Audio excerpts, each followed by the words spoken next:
Now we are moving to our last session on intubation in COVID patients in emergency department.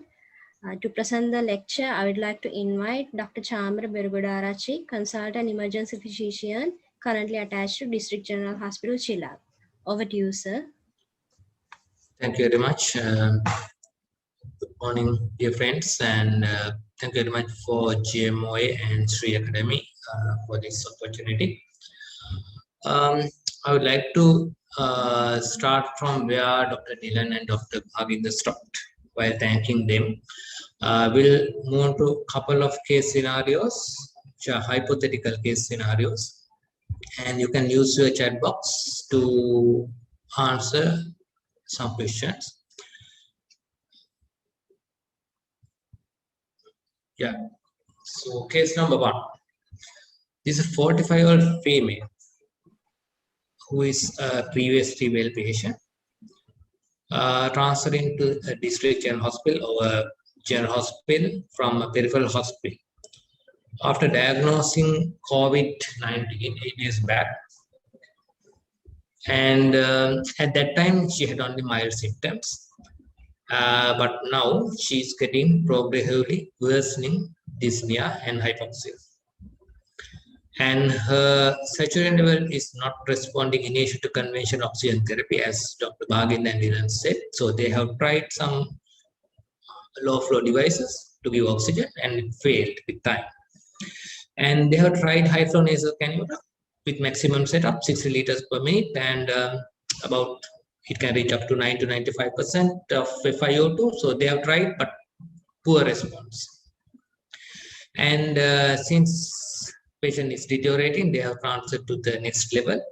And on admission, patient is dyspneic, having bilateral lung signs with respiratory rate of 35. And as a last resort, assume the doctors have tried BiPAP because there is some carbon dioxide retention as well in the VBG. With 100% FiO2, initially there was some mild response, but after half an hour, they see that patient is deteriorating. The saturation drops and level of consciousness also drops. Blood pressure has dropped somewhat, blood pressure of 90/70. And tricky situation. You are in the emergency department of this hospital. So what would you do now? What is your next? So this X-ray is taken 2 days back, and we don't know what is X-ray looks now. And so I will wait for you to have something about that.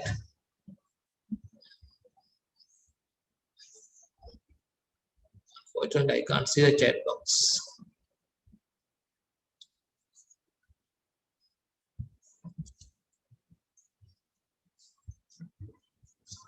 Yeah, so questions for the first few hours in ED. As per the discussion we had, so what do you think? What is the severity of this patient's illness? What is your next step in the management? So you have tried low flow devices, you have tried high flow, you have tried both high flow nasal cannula and CPAP or BiPAP, but still the patient is not responding. In fact, patient is deteriorating. What would be your next step? Do you intubate this patient or not?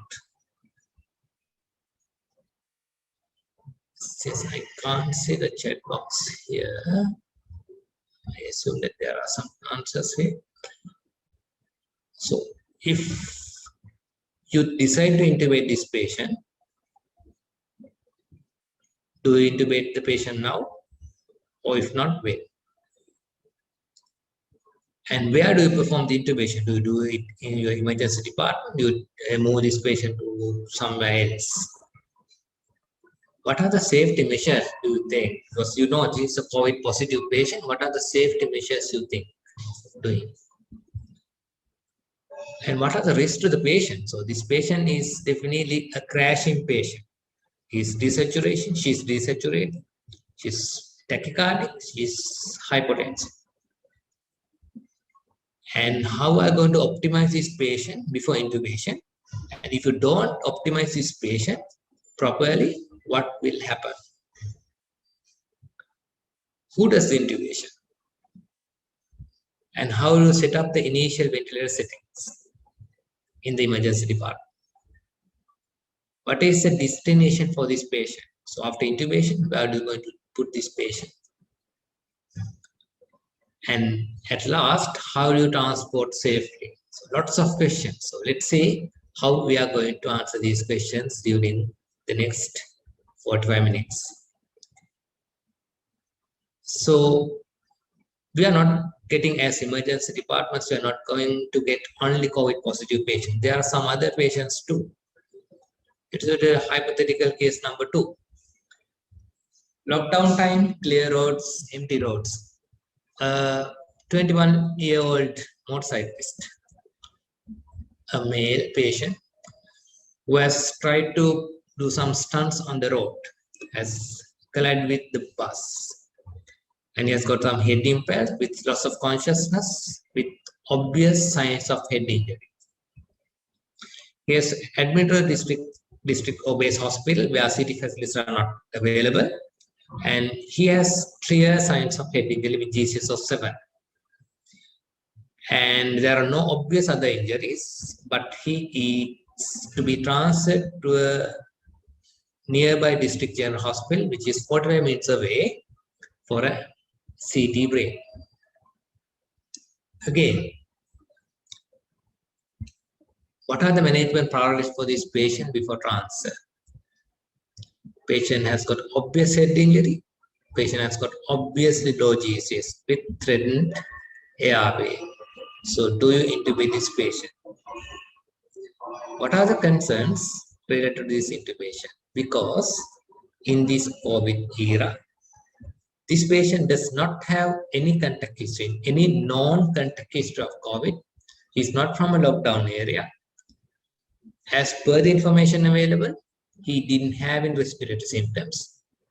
But if you decide to intubate this patient in your emergency department, what are the precautions you need to take?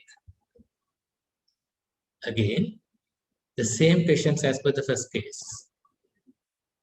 Yes, we have to think of COVID in this pandemic and this current situation in the country. We need to think of the possibility of COVID infection in this patient, because we are going to do a high risk procedure with regard to aerosol generation. So we definitely need to think of COVID status and do some adaptations to our normal intubation procedure in this patient. So the same questions again. Who are going to intubate? Where? What are the safety measures? What are the risks to the patient? What are risks to us? Who does the intubation? And what are the initial setups as per the COVID related and as per the head injury perspective? We are not going to discuss about that a lot. And what are the destination? How are we going to transport in unknown patient with unknown COVID status? Case number 3. This is a 50 years old patient with a history of hypertension, ischemic heart disease. These days we are getting lots and lots of patients with delayed presentations, coming with 2 days of chest pain, and now coming severe shoulder pain. But he complains of some fever as well. No history of COVID contacts, no obvious history of cough or any other COVID-related symptoms. But patient is getting more and more deterioration irrespective of the initial treatment in the emergency department. As you all might know, in the emergency department, we might not know the obvious diagnosis, but what we do is we stabilize these patients' airway, breathing, circulation, disability, and exposure. And then we do directed history and examination with regard to identify the cause and identify the possible measures to reverse that course. But unfortunately, this patient is not responding with, so obviously we are treating this patient as heart failure, and patient has got some fever history as well. He has received some antibiotics, but we can't get the X-ray done as well. There's no bedside ultrasound scan in this department. Patient's response to GTN infusion, BiPAP, antiplatelets, furosemide antibiotics failed. He seems to be tiring on the BiPAP machine. His GCS dropping and he's exhausting with regard to his respiratory effort. We don't know his COVID status. It's not. Unfortunately, we couldn't get the rapid antigen test in both in case number 2 and case number 3. So, what are you going to do now? What are the management priorities? Again, patient has got possible heart failure, maybe possible infection. We don't know the cause. And anyway, patient has got significant breathing problem, which we can't manage with non-invasive ventilation. So that do you intubate this patient? What are the concerns again related to intubation in this COVID pandemic? So do we need to think of COVID-19? Obviously, yes, we need to think. And so what are the adaptations we are going to do in this intubation? So this is not only the story of myself, this may be the story of you all. So I'm pretty sure this talk is listened by most of the doctors who are working from various places in the island in various circumstances. Most of the time, you don't know when you have the initial contact with the patient, you don't know about the COVID status. But you need to jump into the patient to stabilize the patient, to stabilize the airway, to give cardiopulmonary resuscitation in a patient who is unknown of COVID status. Usually, emergency department's work is really tricky because most of the time we get very undifferentiated patients where we need to stabilize and identify possible causes and manage. But unfortunately, to make it worse, we need to think of COVID status of these patients while we are battling with that undifferentiated ill patient.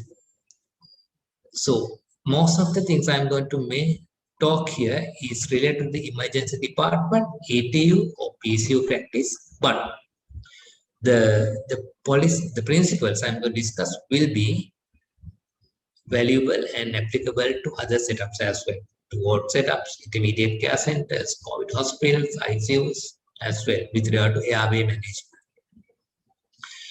Keeping those questions in mind, let's recap.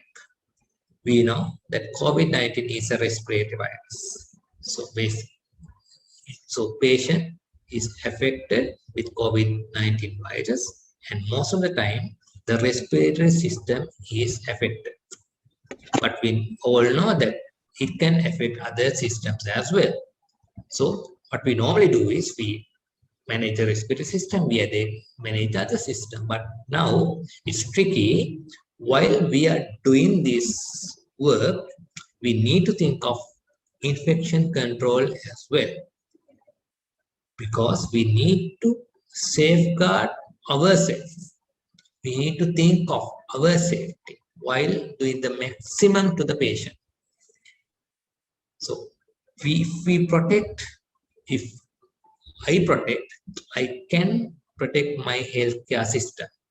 I can protect my staff. I can protect my family. So that even though we have got 2 jabs, it's not 100%. So we have to be careful. We have to think of infection control as well. So the objectives of this talk would be to factors consider when intubating a COVID-19 patient, discuss about appropriate safety measures when dealing with suspected COVID-19 patient, and factors to consider when ventilating COVID-19 patient.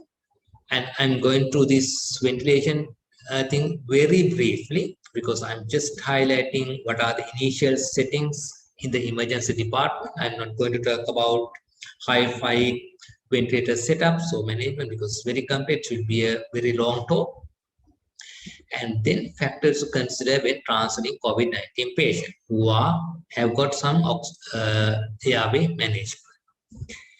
The things I'm going to mention today might change tomorrow.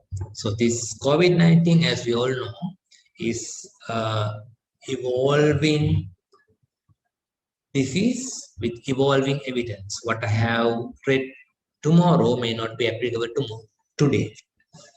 Most of these stuff I'm going to mention here are based on international guidelines and local guidelines available by today, and most of them are the time consensus based, and there are no evidence-based evidence for some of these things. They are practical based and consensus based, so that it can change. And the most importantly, depending on where we work, everything I'm going to mention may not be applicable to our setup.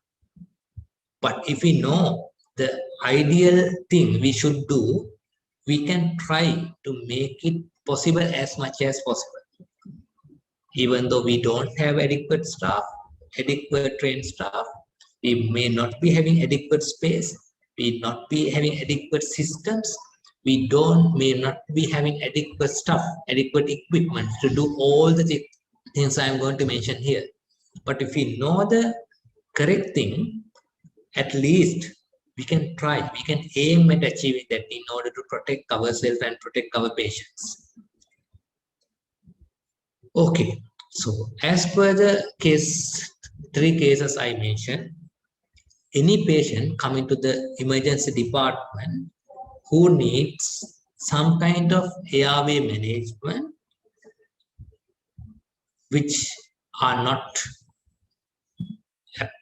which if we can't manage that airway with simple airway maneuvers and simple airway adjuncts, we might need to go for an intubation. Basically, if the patient has got some airway problem, yes, we have to manage that. If the patient has got some breathing problem, may be related to COVID-19 or may not be related to COVID-19, yes, we have to manage. So there are cases which are related to COVID-19 where we need to manage airway, and there are cases we get COVID-19 suspected or positive patients who are getting respiratory failure, who need ventilator support with invasive ventilation. So those are the patients I'm going to discuss in details, but always remember, any patient, if we can't exclude COVID-19 for sure, we need to adhere to these principles. So I think Dr. Bagin has explained quite well about pathophysiology of COVID, but basically the alveoli cells of the lung is attacked by viral load, and it's attached by systemic inflammatory response, and which can cause the problems with compliance and atelectasis, and it can cause some microthrombosis of the pulmonary arteriole and capillaries, and ultimately which can cause hypoxemic respiratory failure. In brief, that's what, sorry for that. So basically, patient will end up in hypoxemic respiratory failure. So far during the last two lectures, you heard how we are going to manage hypoxemic respiratory failure with low flow oxygen devices and high flow oxygen devices. So I think you have now familiar with this diagram, which is prepared by College of Pulmonologists and Anesthetists. So basically, as Dr. Bagin and Dr. Dylan has mentioned, so we are going for low flow oxygen devices, and we are going for the high flow oxygen devices. And finally, if we can't meet the oxygenation saturation, and if we can't decrease the work of breathing with these devices, we have to go for invasive mechanical ventilation, so that we need to intubate the patient.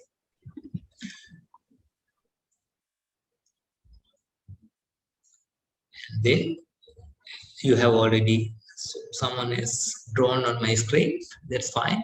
So as you have already heard, so patient's disease severity can be categorized as mild, moderate, and severe. Most of them is severe patients. Patient with severe illness needs failing high flow oxygenation and failing non-invasive ventilation, invasive ventilation. So I'm not going to go into more detail in this graph here, the table. And you have already seen what are the low flow devices, nasal cannula to non-treat with the bag, and high flow, high pressure devices like high flow, CPAP, and ventilator setups. Okay, indications for intubation.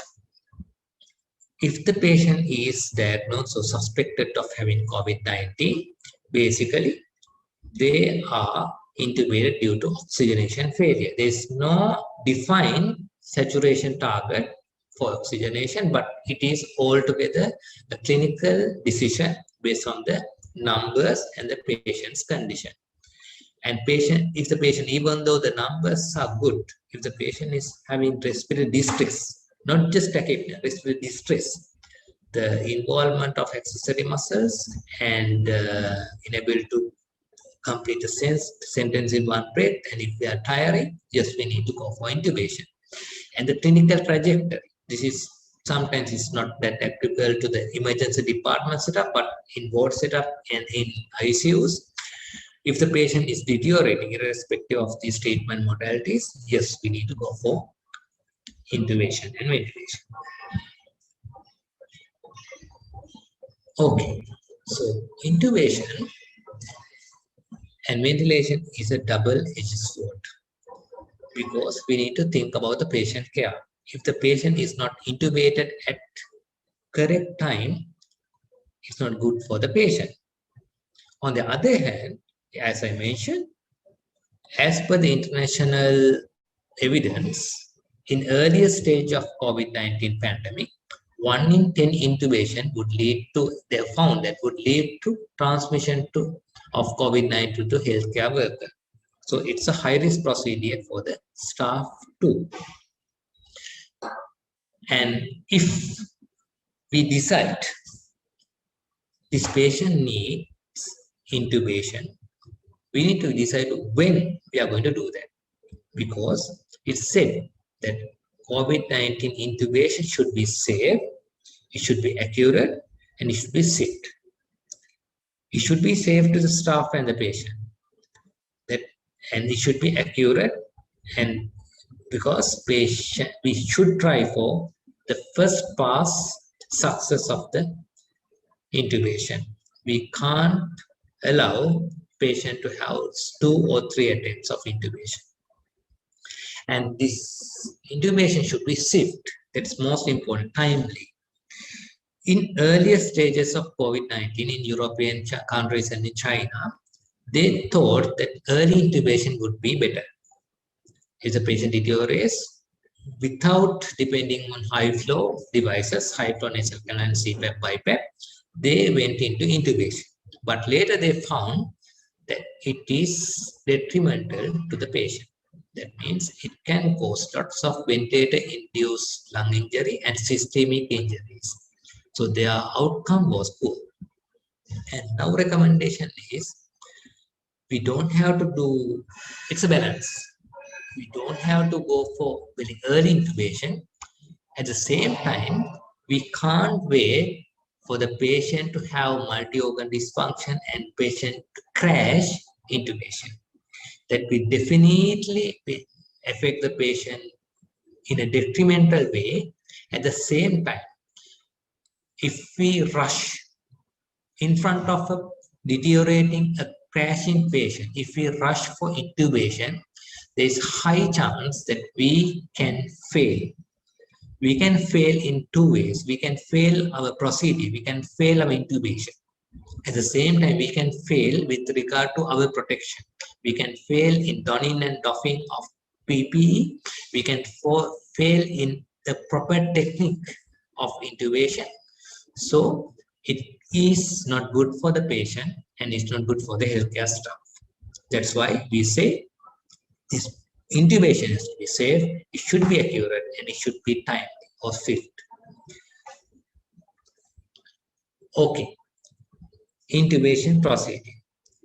We should prepare well, and we should do the intubation in a proper way, and we should give post-intubation care properly.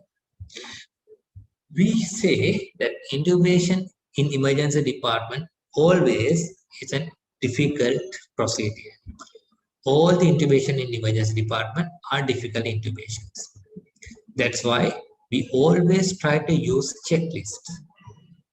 It's a complicated, complex procedure.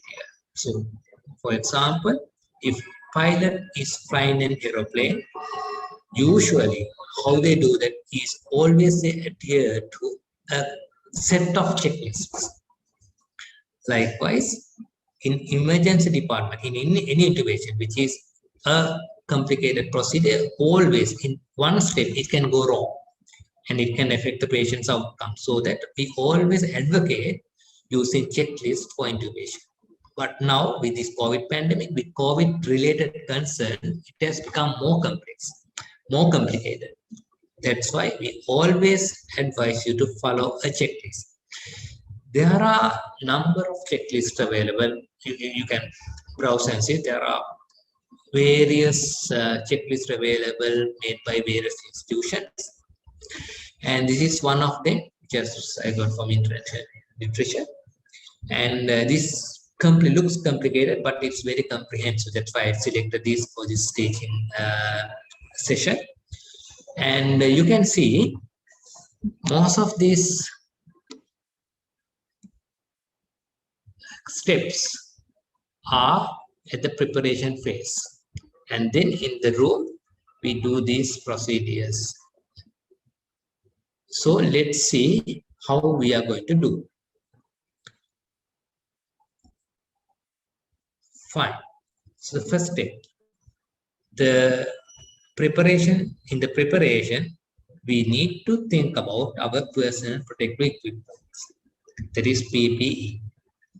I'm really happy that we saw a donning and doffing procedure.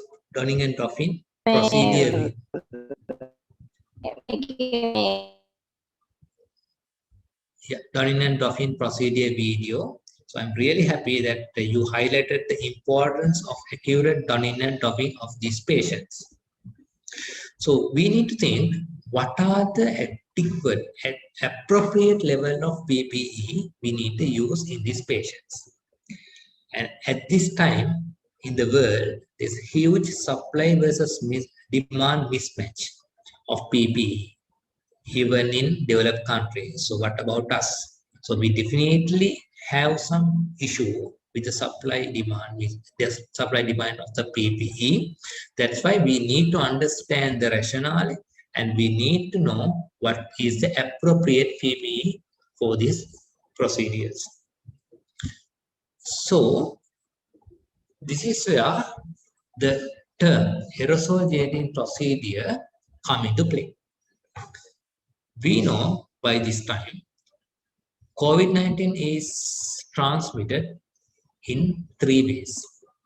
It can be transmitted with direct contact, it can go with droplets, it can go with aerosols. The droplet is a little bit of larger particle or larger droplet with this fall. On the other hand, aerosol is a very small droplet which is less than 5 microns with this float in the air. That's why if we generate aerosols, that smaller particle it can float on the air for some times. Now it says it can float up to 3 hours. But the most effective period these aerosols can contaminate, this aerosol can give infection to someone is said to be around 1.5 hours. So at the beginning of this pandemic, they have described various sort of aerosol generating procedures, from intubation to extubation to CPR to high flow nasal cannula. So this is the list. It has many. And now, with current evidence is coming up, challenging high flow nasal cannula, whether it's a really aerosol generating procedure with regard to our normal cough, which produce about 400 liters per minute of flow. And we know that high flow has got only 60 liters per minute. So it is being challenged. But to the moment, it's always prudent to think all these procedures are aerosol generating for safety. And after the aerosol generating procedures, in some literature, they have described as aerosol generating behaviors as well, like screaming, shouting, crying out, vomiting, and talking without mask. And now with the current evidence, I think you must have heard that it is airborne disease. Now it is considered airborne disease. So if I talk in a confined space without the mask, yes, it can contaminate, it can produce this aerosol. So that it's pretty obvious that it is mainly aerosol or airborne. So that in a disease which is airborne, if we do a aerosol generating procedure, which there are lots of aerosol generating procedure, we have to be really, really careful. That's why I'm highlighting intubation. It is aerosol generating procedure, has to be taken really seriously, very seriously, and take all the precautions to avoid us healthcare workers being contaminated and being infected. So we have heard about various levels of PP. I will go through these things very briefly. Level 1 PP, level 2 PP, level 3 PP. Level 1 PP is we take a surgical mask, non-permeable or waterproof long sleeve gown, gloves, and optional head cover, and optional face shield as well. In level 2 PP, so we have replaced the surgical mask to the N95 or equivalent or higher. So other than that, it has that, other than the N95 mask, it has got face shield, non-permeable long sleeve gloves, and optional as our Donning and Duffin video explained. Donning and Duffin procedure explained. It has optional shoe covers as well. But in level 2 PP, we can see there are some spaces in the body which is open to the environment. So when we come to level 3 PP, there's no open areas of the body. It covers whole body, including necks and the legs and shoes. So what is the recommendation as per the current guidelines for aerosol generating procedures like intubations? Because we all know that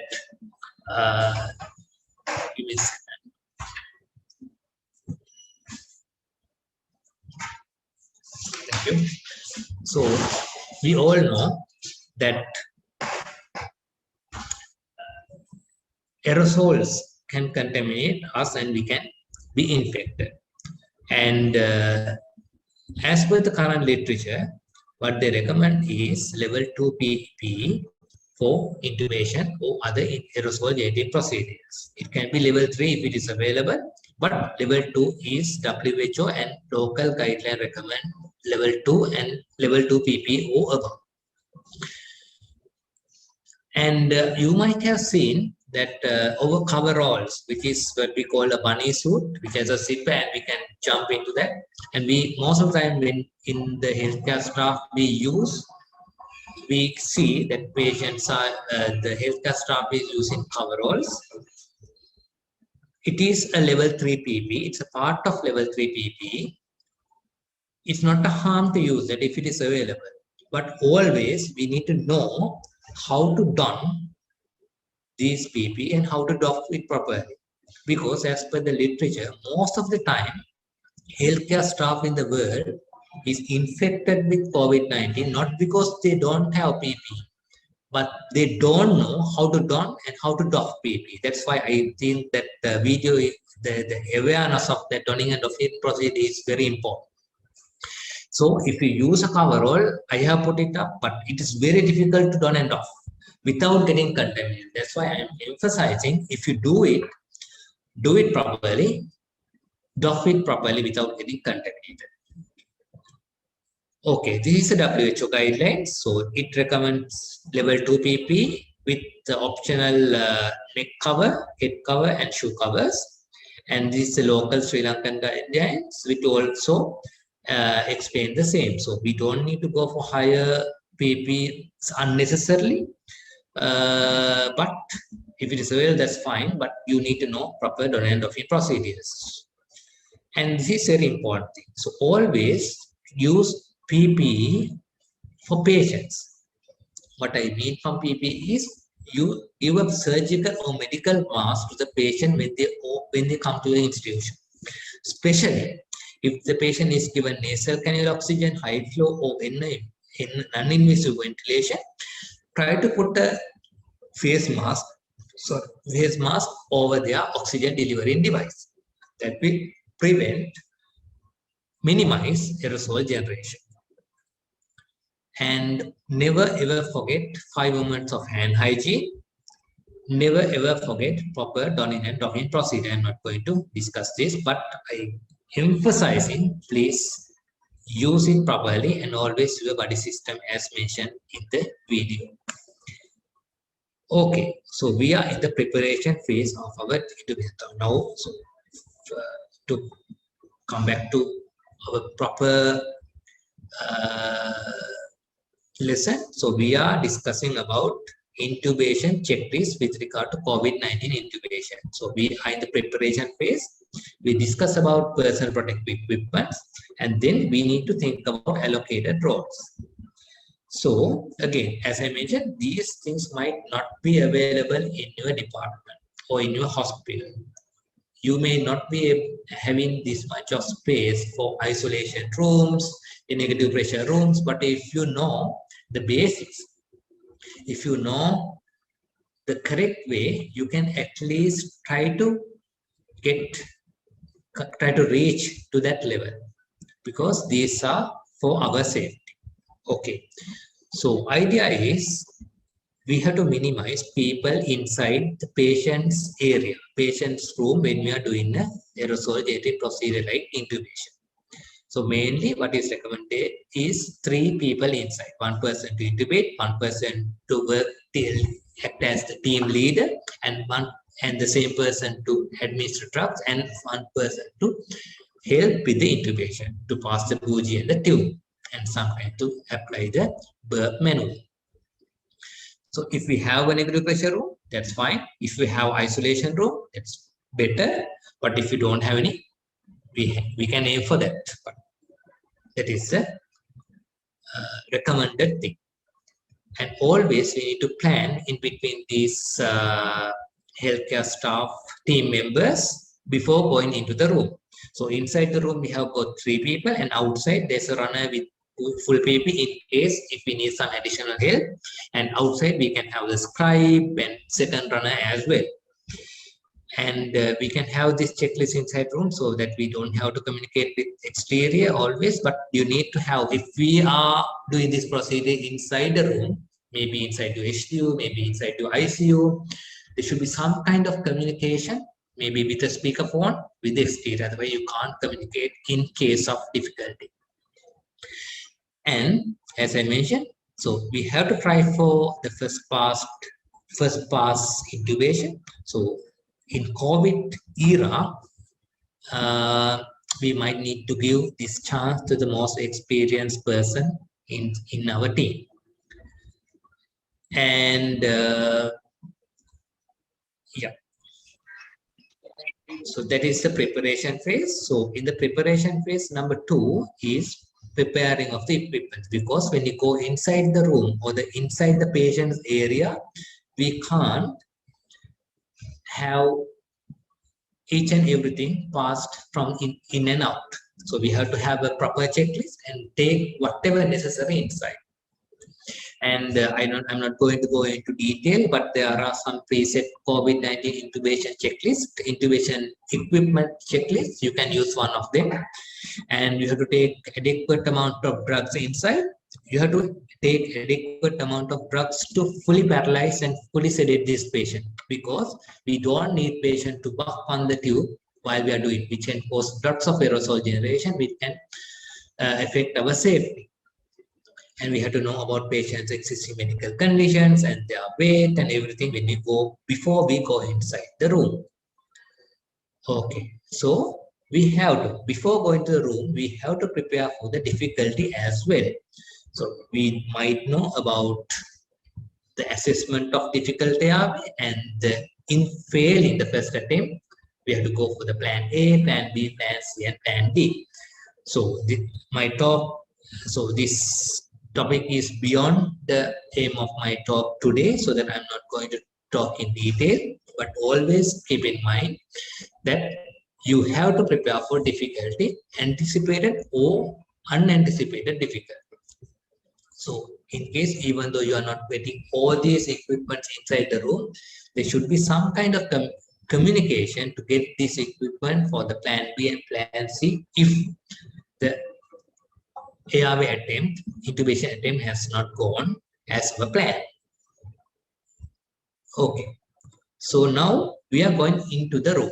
So we have prepared well, we have set our equipments and our team, and we are going into the room. What are we going to do inside the room?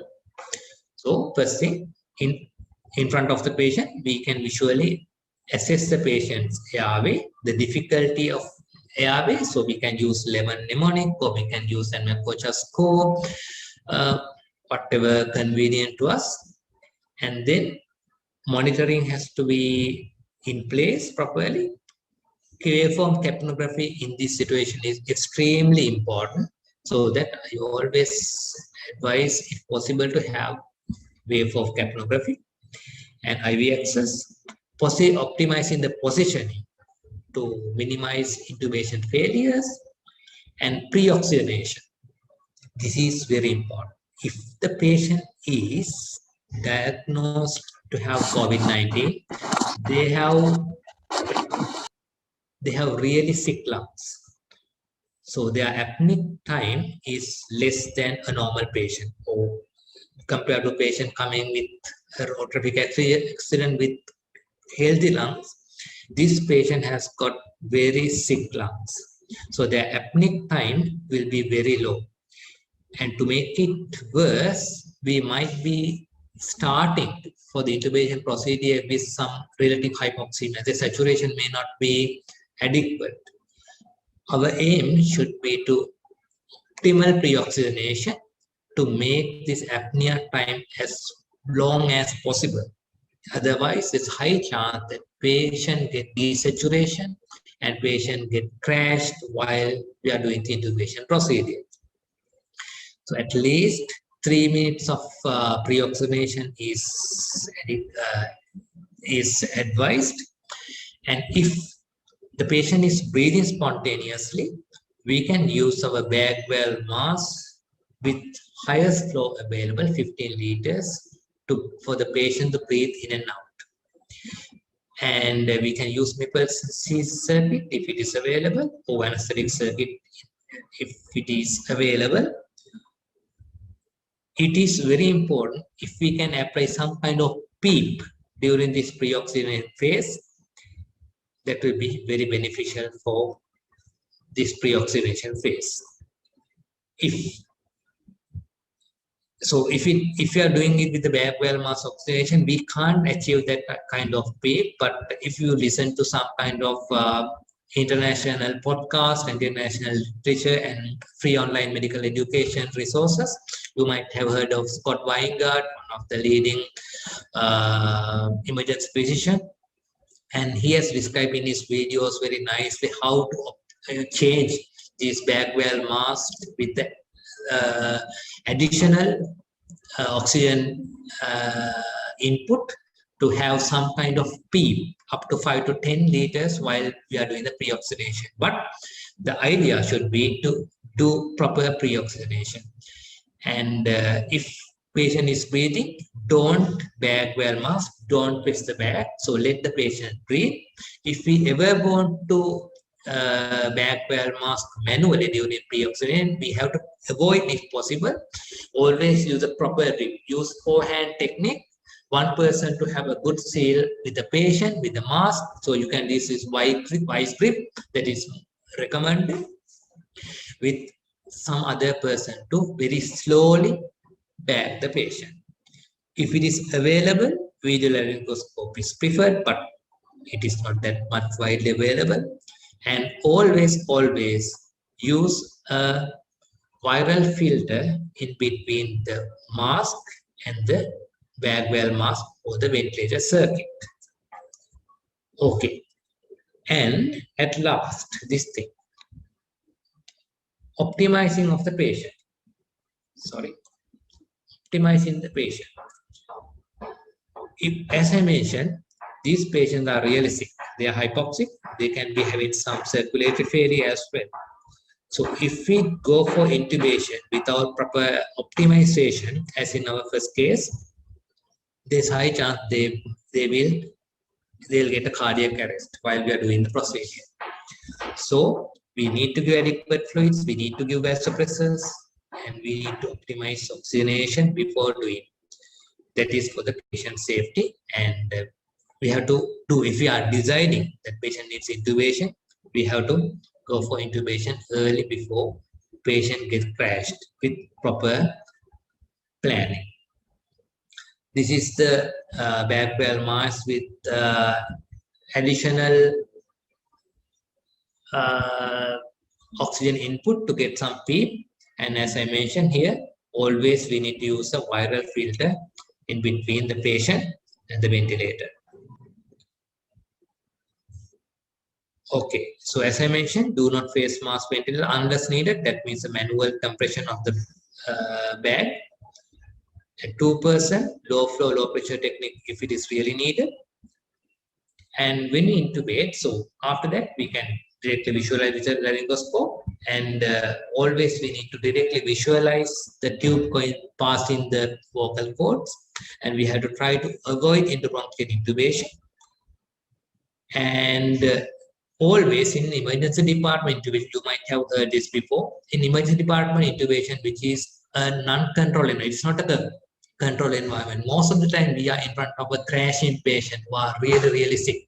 So we are not going to be too adventurous sometimes, so that we always, most of the time, we use bougie to intubate. But if you are quite confident, you can avoid bougie, but we always advocate using bougies. So in this case also, use a bougie if it is available. And if you use a bougie, always after intubation, take it out slowly. Don't just take it out, rather it can produce lots of droplets and aerosols, and there's a high chance of contamination. So these are some practical points. And we are in full PEP, so we can't auscultate this patient. And after that high aerosogenic procedure, we don't have to go near the patient chest or mouth, so that for unnecessary contamination. So for the confirmation of the tube position, yes, we have visually inspected the tube going through the vocal cords. We can check for the chest rise, whether it is adequate and whether it is symmetrical. And we can always use the capnogram to confirm the position. And at last, if we have some kind of chest X-ray, yes, we can confirm the position. But we don't advise, and it is not that practical to auscultate these patients.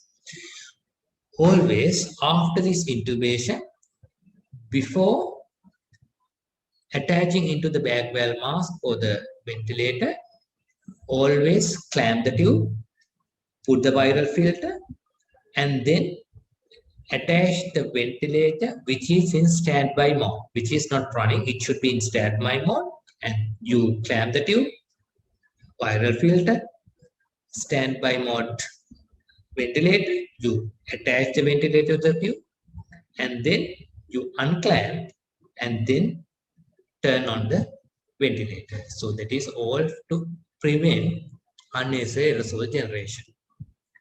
Okay. Now we have intubated. Sorry, I could mention that always just after intubating the patient, you take the tube, the bougie out, and before attaching the bag valve mask, always you have to make sure that the cuff is inflated. You don't bag without cuff inflated because it can produce lots of aerosols. And then, as I mentioned, check wave for capnography. And when you attach this ventilator or these viral filters, always attach them properly.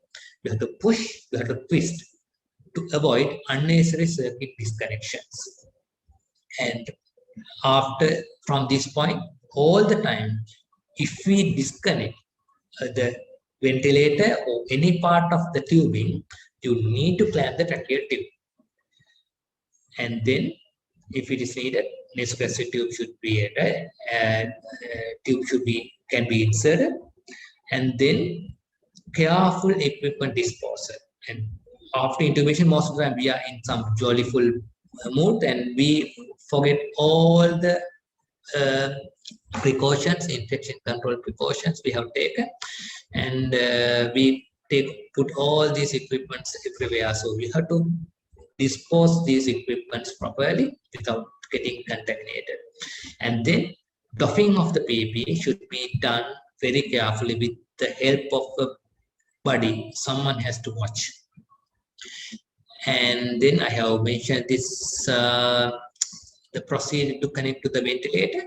And after that, patient has to be sedated properly. And if needed, we might need to paralyze the patient as well, because we don't want patient to fight with the ventilator, which can cause lots of bucking and service disconnection and dislodgements. Okay, that is the basic intubation procedure. So as I mentioned, I'm not going to go into detail about ventilation, but in emergency department, into a ward initial until this patient is moved to ICU, a proper care for intensive care, this patient should be put on the ventilator model, ARDS protocol. So we usually go for the PEEP of 10. Usually, I think you might know that we can start the ventilator on volume control mode or pressure control mode. We like to be very simple in this messy environment. We like to be simple, and I always prefer going for the volume control mode initially. So what I do is PEEP 10, 6 milliliters per kilogram of tidal volume, SIM mode respirator of 12 to 16, and we have to make sure that the plateau pressure is 30. That is the basic initial setups. And after that, you might have heard about type 1 lines, type 2 lines based on their dynamic and static compliance. And there are different ventilator modalities for that. So that is not a part of this talk today. It is beyond the scope of this lecture. But if you can adhere to this ventilator setup, that is more than enough. So you might have known about that incremental FiO2 PEEP table of the ARDS network. And if you feel that patient needs FiO2, more and more FiO2, you can increase PEEP as well. So that's all regarding ventilation of this patient in this emergency part until this patient is disposed to a ICU care. And always don't give unnecessary fluid bolsters if the patient is hemodynamically stable, because dry lungs or happy lungs, it will definitely affect the ventilation. Okay, I'm moving to the last part of the lecture. So barrier devices. We know when at the start of the first wave, second wave, there were lots of barrier devices came into play, intubation boxes and aprons and bags like that. So far, none of these devices are proven to be effective. In fact, they can cause some kind of harm to the patient and harm to the healthcare staff. So that is not recommended to the moment. Okay, last part. Now we have managed patient's AR. Now we have to move this patient to a definitive location from the emergency department or from the ward. It may be an intra-hospital transfer, it can be an inter-hospital transfer. The basics are the same. This patient now has got a closed circuit. So there's minimal chance that patient get aerosolus. But still there's a chance of contamination from the patient's contact and from unexpected circuit disconnections. So the transfer should be minimal. Unless it is really necessary, we should not have that risk. And all the time, if we disconnect any tubing, we have to clamp the tube. We always recommend you to use a transport ventilator, and we don't recommend to use a bag valve mask. I know this is ideal. In real scenarios, you might need to use, but try to avoid. And proper communication with the destination to minimize delays, because more and more the time is spent in between, there's more and more harm to the patient and us. And there should be no en route delays, and always try to use a runner to hold lifts and clear the passages. And if the patient is on ventilator, even though patient is on high flow or CPAP, BiPAP, we can put a drape or a mask over that device. If the patient is intubated, patient is unconscious, we can put a drape over the patient's face for additional safety. Those are some basic principles for transferring of these patients. In summary, all intubations are difficult. In current circumstances, all intubations, we have to think these are COVID intubations. Intubation has to be decided, because I did not touch about the goals of care, ceiling of care, because always when we do an intubation, we have to think twice, thrice, whether this intubation is needed, whether this patient will benefit. If the patient has got bad lungs, yes, patient is having multi-organ dysfunctions, ARDS and DIC due to COVID, will this patient be benefited from the intubation? That has to be thought. Always think of the ceiling of care when we start non-invasive ventilation, whether we need to escalate this patient for invasive ventilation. So that can be based on patient's clinical circumstances, patient deterioration, patient age, other comorbidities, and there are some scoring symptoms like C+ scores used in internet. I don't know, to my knowledge, it's not used in Sri Lankan setup to the moment. There are some prognostication tools like scores, so we can use that. So that always you have to think of the outcome of the intubation, because we have got limited ICU capacity. So that with your seniors, with your consultants, always think twice, thrice, whether this patient is going to be intubated, whether the patient will have a good outcome. In European or Western evidence, ARDS and COVID-related mortality is around 50% if they are intubated. In COVID situation, it is lesser, higher than that, the mortality is higher. But in our circumstances, with our facilities, I'm pretty sure it will be higher. So that intubation may not be the answer for everything. So that is an additional point I need to mention, but always take the decision, deciding depending on the patient clinical scenario, and use with the help of your seniors. And if you are going to intubate, it has to be timely. Always think about your proper PPE, donning and doffing. And there are these for protocol, and limit transport as much as possible. This is my reference, and thank you very much for listening, and thank you very much for this opportunity. If you have any questions, I'm more than happy to answer.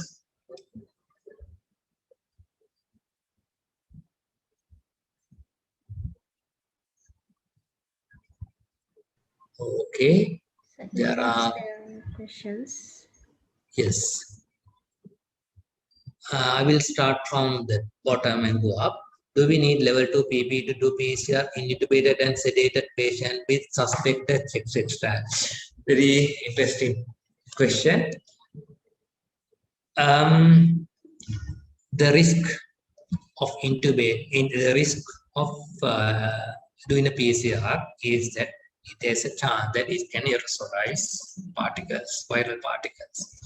In a patient who is intubated, sedated, and assume that it is paralyzed, there's low chance patient can cough or patient can produce anything. But as per the protocol, as far as I know, we use PPE for that. Actually, when we go a little bit further, so we are doing PCR for dead bodies. I have seen even for that procedure, we are wearing full PPE. But actually, in the theoretically and practically, I'm not pretty sure whether it is an aerosol-generated procedure. But I advise you use your institutional protocol for that.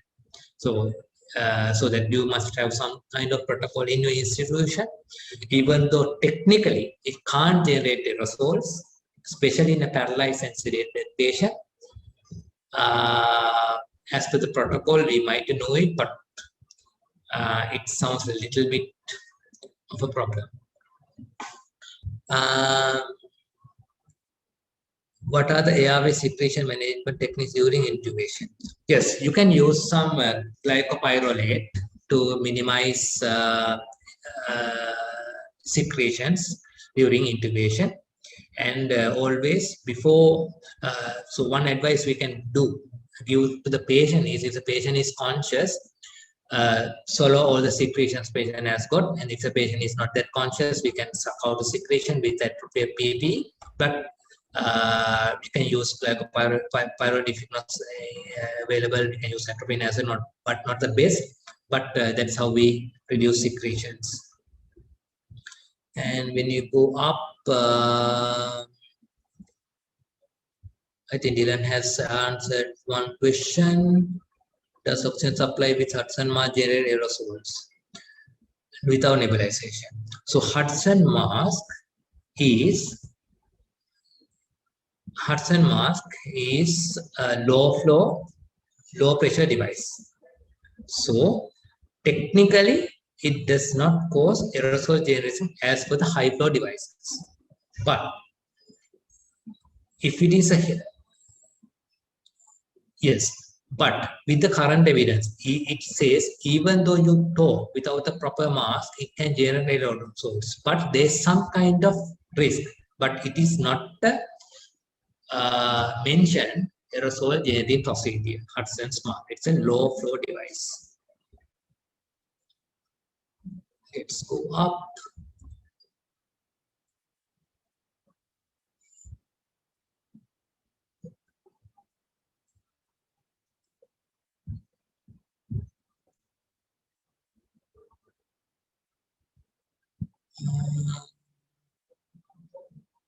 I think there are lots of, yes, those are the questions. Thank you very much. Actually, during scenarios, I couldn't see these comments. Sorry for that. Yes, need intubation. I think that's correct. I think I answered most of the questions you have asked, and if there's anything else, I'm happy to answer. Yes, atropine we can use. That's antimuscarinic. Yeah, but glycopyrrolate is what is recommended, but you can use atropine if it is not available. Wearing a surgical mask in ICU is adequate, or do we need to wear KN95? If you are working in an ICU where COVID suspected or COVID positive patients are treated, my advice is wear a N95 or equivalent, because due to with evidence in ICU, definitely you must be doing some kind of aerosol generating procedures. Number one. Number two, even with their cough, even with their talk, even they cry, they can produce aerosols. In an ICU where the humidity is low, especially in this confined space, I mentioned about these droplets and aerosols. the size of the aerosol, the size of the ability of the floating of this aerosol depend on their size. We said if it is less than 5 micron, there's high chance it can float. In low humid conditions, these ICUs with air conditioner can evaporate more and more water from these droplets, and they can become more and more smaller. They can become smaller, so that floating time can be more. So my advice, if you are treating suspected or COVID patients, please wear N95 or higher or equivalent. Did I answer all your questions?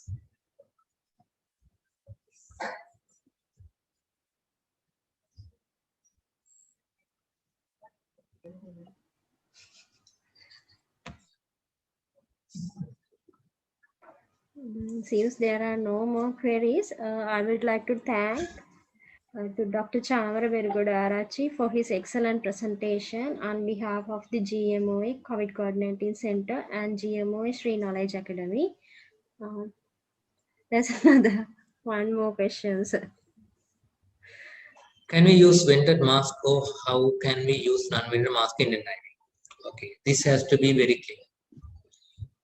If you use BiPAP, you need a vented mask. What will happen if the patient does not have a vented mask is patient will suffocate. So there should be some kind of expiration. You can use either vented mask or vented port in the tubing system, so that if it is BiPAP, NIV BiPAP, to avoid patient suffocating, we need to use a vented mask. What are the drugs best to use during intubation? Yeah, we can use ketamine. That is ketamine as so basically you have you need paralytics, you need anesthetic drug or the sedative drug. So basically we can use SUX for the paralytic, and ketamine is pretty good if the patient it's hemodynamic device and patient's respiratory drive, everything is better. Only problem is it can cause a little bit of more secretions. But you can tackle it with some kind of glyphosate or something. If it is not that problem, I would recommend ketamine plus SUX, or you can use propofol as well.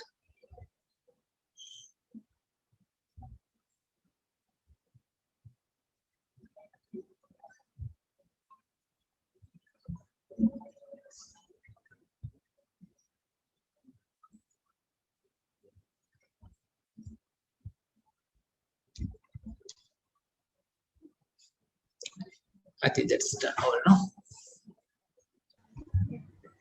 There's a kind reminder to fill the post-evaluation form also. And thank you very much, sir.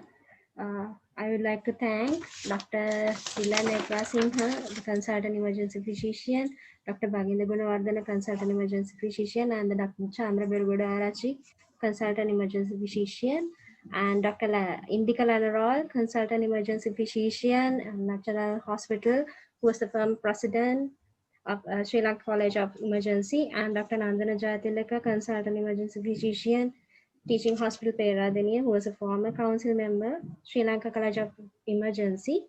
Thank you all for the kind sharing of the knowledge, which is really important for the management of COVID patients.